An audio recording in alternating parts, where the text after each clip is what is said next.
Assalamu alaikum viewers. Today we are going to start 4 eras of marketing history.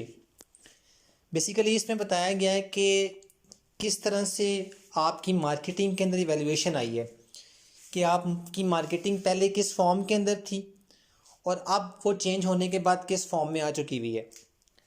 तो यहाँ पे उन्होंने different time periods भी बताए हुए हैं। यहाँ पे हमें 4 टाइम पीरियड्स नज़र आ रहे हैं जिसके अंदर era production prior of 1920s इसको डिफ़ाइन किया गया है। तो हम एक एक करके जो है इसको क्लियर करेंगे कि पहले के अंदर क्या चीज़ें थी और वो आप चेंज होने के बाद वो किस फॉर्म में आ चुकी हुई हैं। सबसे पहले जो है हमें लेफ़्ट साइड पे जो नज़र आ रहा है वो है era production prior to 1920s कि 1920 से पहले मार्केटिंग की फॉर्म क्या थी, यानी कि किस तरह से मार्केटिंग को वो लेके चलते थे। जितने भी बिजनेसमैन थे या जो भी बिज़नेस उस टाइम पे काम कर रहा होता था तो वो मार्केटिंग को किस फॉर्म में लेके चल रहा होता था। तो इसका सिंपल सा कॉन्सेप्ट लिखा हुआ नीचे कि a good product will sell itself कि 1920 से पहले 1920 से पहले मार्केटिंग का ये कंसेप्ट था कि आप सिर्फ और सिर्फ चीज़ को अच्छा बना दें। आप जो चीज़ सेल आउट कर रहे हैं आप उस प्रोडक्ट को अच्छा बना दें तो इट विल डेफिनेटली सेल, तो वो डेफिनेटली बिकेगी। अगर आपकी प्रोडक्ट अच्छी है तो आपकी प्रोडक्ट के अंदर जान है तो लोग उसको परचेज करेंगे। तो 1920 से पहले एक कॉन्सेप्ट था मार्केटिंग से रिलेटेड कि वो लोग क्या कहा करते थे मार्केटर्स कि आपकी प्रोडक्ट तभी बिकेगी जब उसके अंदर जान होगी। तो लोग प्रोडक्ट अच्छी बनाते थे, उसके अंदर क्वालिटी रखते थे और क्वालिटी की वजह से वो चीज़ बिकती थी। इसी तरह से मार्केटिंग चेंज होते होते वो किस फॉर्म में चली गई 1920s के अंदर, सेल्स प्रायर टू 1920s। जब 1950 में गया वो यानी कि सेकंड एरा के अंदर आया तो सेकंड एरा हमें क्या बताता है, creating advertising and selling will overcome. अब आपको एडवर्टाइजमेंट क्रिएट करनी है, अब आपको मेहनत करना पड़ेगी। अब सिर्फ अच्छी चीज़ बना देना इनफ नहीं है क्योंकि 1920s या उससे पहले क्या था कि इतने ज़्यादा बिजनेस नहीं थे। उस टाइम पे कंपटीशन कम था, आपको अच्छी चीज़ बना के लोगों को बस डिलीवर करना थी। उस वक्त पॉपुलेशन कम थी, बिजनेस कम थे, कंपटीशन कम था, जिसकी वजह से बस आप एक अच्छी चीज़ बनाते हो और उसको क्या कहा जाता था कि वो खुद ब खुद बिकती है। तो आगे जाने के बाद जब कंपटीशन होना स्टार्ट हुआ तो मार्केटर ने ये चीज़ समझना स्टार्ट की कि अब आसान नहीं है मार्केट के अंदर चीज़ को सेल करना।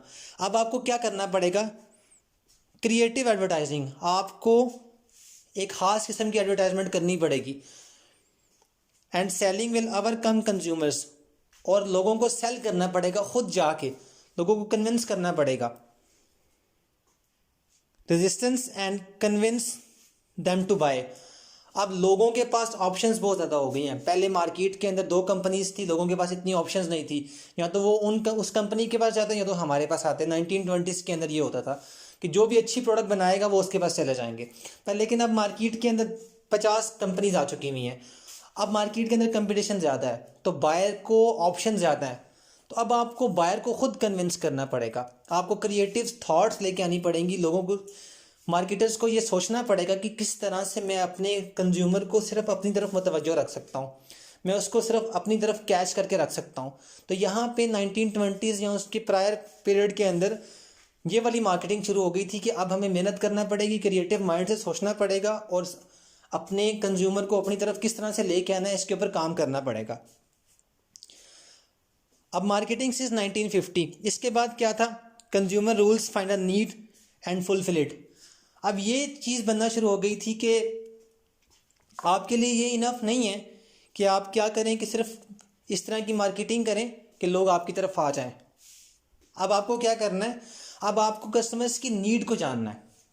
और ये बहुत टाइम तक चली है, ऑलमोस्ट 40 ईयर्स तक ये चीज़ चली है कि अब आप कस्टमर के पास जाएं, कस्टमर से पूछें बेसिकली आप क्या हमारी प्रोडक्ट में चाह रहे हैं।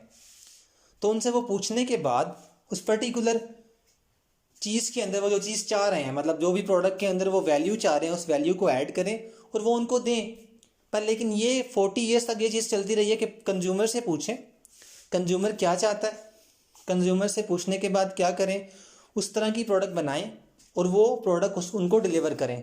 तो इस तरह आपकी प्रोडक्ट वेस्ट नहीं होगी। किस तरह से वेस्ट नहीं होगी, जब किसी से कोई चीज़ पूछ के बनाई जाती है तो आप बिल्कुल वैसी चीज़ बना के देते हो तो वो रिजेक्ट नहीं करता, वो कहता है कि बिल्कुल मैं ऐसी ही चीज़ चाह रहा था, आपने मुझे बना दी है, वो उसको टेक कर लेता है। इंस्टेड कि आप कोई चीज़ बनाते हो और फिर उस पर एफर्ट करते हो सकता है कि लोग वो चीज़ लेना ही ना चाह रहे हो। तो 1920s या उसके प्रायर टाइम के अंदर क्या था कि आपको क्या करना था, आपको कंज्यूमर की वांट को जानना था और उससे बात करनी थी, और बात करने के बाद एक पर्टिकुलर प्रोडक्ट बनानी थी और उसको वो चीज़ देनी थी। इसी तरह से रिलेशनशिप सिंस 1990, अब क्या, अब का जो टाइम चल रहा है 1990 एंड ऑनवर्ड्स, अब क्या कहा जाता है, long term relationship with the consumers, customers and other partners lead to success. अगर आपको सक्सेस गेन करनी है, अगर आपको कामयाब होना है मार्केटिंग की फील्ड के अंदर किसी भी कंपनी को, तो उसको एक लॉन्ग टर्म रिलेशनशिप बनाना पड़ेगा। उसको कंज्यूमर के साथ या कस्टमर के साथ एक लॉन्ग टर्म रिलेशनशिप बनाना पड़ेगा। वो किस तरह से बन सकेगा, वो तभी बन सकेगा जब आप कंज्यूमर से उसकी नीड को बार बार पूछना स्टार्ट करेंगे। अगर आपने एक दफ़ा पूछा है और उसको वो चीज़ बना के दे दी है, तो हो सकता है कि वो कुछ दिन इस्तेमाल करे और इस्तेमाल करने के बाद वो उस चीज़ को छोड़ दे। तो अगर आपने उसके साथ एक लॉन्ग टर्म रिलेशनशिप बिल्ड करना है, अगर आपने उसके साथ एक लॉन्ग टर्म टाइम तक चलना है, तो आप क्या करेंगे, आप उससे रेगुलर बेसिस के ऊपर वो उसके रिव्यूज़ लेंगे कि आपको हमें बताना है कि आपको इस प्रोडक्ट के अंदर क्या एडिशंस चाहिए, क्या चीज़ें हम इसमें से निकाल दें। तो जब आप उससे बार बार पूछोगे तो इट मीन्स डैट कि वो ये चीज़ प्राउड में लेके आएगा कि ये कंपनी मेरे से बार बार पूछती है और उसके अकॉर्डिंग ये इवैल्यूएशन भी लेके आते हैं, चीज़ें चेंज भी करते हैं प्रोडक्ट के अंदर, अमेंडमेंट्स भी करते हैं जो मैं चाह रहा होता हूँ, तो वो फिर आपकी कंपनी को छोड़ के नहीं जाएगा। और इस टाइम के ऊपर ये वाली मार्केटिंग चल रही है कि अगर आपको कस्टमर्स को वो वैल्यू देना स्टार्ट कर दिया आपने जो वो चाह रहा है और रेगुलर बेसिस के ऊपर उसके साथ कम्युनिकेट कर रहे हैं, तो डेफिनेटली आपका कंज्यूमर आपको छोड़ के नहीं जाएगा। और यही आज के बिज़नेस की सक्सेस है कि आपको क्या करना पड़ता है, आपको उसको रिटेन करके रखना होता है। आपको बार बार उससे क्वेश्चंस करने होते हैं कि क्या जो मैंने पर्टिकुलर प्रोडक्ट आपको प्रोवाइड की है, क्या वो प्रोडक्ट आपके मेयार पे पूरी उतर रही है, और अगर नहीं उतरी तो मुझे बताएं कि किन किन वजूहात की बिना पे वो आपको इन पैरामीटर्स को क्लियर नहीं कर रही। तो जब आप उसके पूरे पैरामीटर्स को क्लियर करेंगे, फिर उससे बार बार क्वेश्चंस करेंगे, तो इट मीन्स दैट कि वो कस्टमर एक वैल्यू क्रिएट करेगा आपके लिए कि ये मुझे वैल्यू दे रहे हैं तो मुझे इन्हीं से ही खरीदनी है। तो ये 4 एराज हैं बेसिकली मार्केटिंग के अंदर जो टाइम टू टाइम चेंज होते रहे हैं। 1920s के अंदर प्रोडक्ट सिर्फ ये कहा जाता था, थोड़ा सा रिपीट करेंगे और उसको वाइंड अप करेंगे। 1920s के अंदर ये कहा जाता था कि प्रोडक्ट सिर्फ बना दी जाए और एक अच्छी प्रोडक्ट बना दी जाए तो ये ही मार्केटिंग होती है और लोग इसको परचेस करते हैं, क्योंकि वहाँ पे कंपटीशन कम था। सबसे बड़ी रीज़न कंपटीशन की है कि अच्छी चीज़ बना दी जाए, लोग उसको परचेस कर लेंगे। इसी तरह से सेल्स प्रायर टू 1950, इसमें अब क्या था कि अब आप कंपटीशन ज़्यादा होने की वजह से अब आपको कुछ ऐसी क्रिएटिविटी लेके आनी है मार्केटिंग के अंदर कि लोग आपसे परचेस करें। अगर आप क्रिएटिविटी मार्केट के अंदर नहीं लेके आएंगे तो लोग जो हैं, आपके कंपेटिटर्स जो हैं, वो आपसे आगे निकल जाएंगे। तो आपको क्या करना है, आपको क्रिएटिविटी क्रिएट करनी है मार्केटिंग के अंदर और लोगों को अपनी तरफ अट्रैक्ट करना है और कन्विंस करना है सिर्फ अपनी प्रोडक्ट के लिए कि आप लोग किस तरह से अपने कंपेटिटर से डिफरेंट हैं। इसी तरह से 1950s के बाद थर्ड एराज के अंदर क्या था, एक कस्टमर को हमने बहुत ज़्यादा वैल्यू देनी शुरू कर दी थी। कस्टमर की नीड्स एंड वांट्स को जानना शुरू कर दिया था, उनसे पूछना शुरू कर दिया था कि आप क्या चाहते हैं, और उसके अकॉर्डिंग जो भी वो चाहते हैं हम प्रोडक्ट बना के उन्हें देते थे। पर लेकिन ये भी इनफ नहीं था। 1990s और ऑनवर्ड टाइम पीरियड के अंदर हम क्या करते हैं कि ये नहीं करना कि एक दफ़ा प्रोडक्ट बनाई और उन्हें दे दी। ये 1950s के अंदर हम करते रहे हैं, जिसका नुकसान ये था कि वो रिटेन नहीं रहता, कस्टमर आपका रिटेन नहीं रहता। पर लेकिन अब के बिज़नेस के अंदर अगर आपको सक्सेस लेनी है तो आपको क्या करना पड़ेगा, आपको कस्टमर को रिटेन रखना पड़ेगा। रिटेन रखने से मुराद क्या है कि एक दफ़ा प्रोडक्ट बना के दें उसे, उसके बाद रेगुलर बेसिस से उससे क्वेश्चन आंसर्स करें और उसके अकॉर्डिंग अमेंडमेंट्स करें ताकि वो आपके पास से कभी जाए नहीं। तो आज का लेक्चर हमारा यहीं तक था। Hope so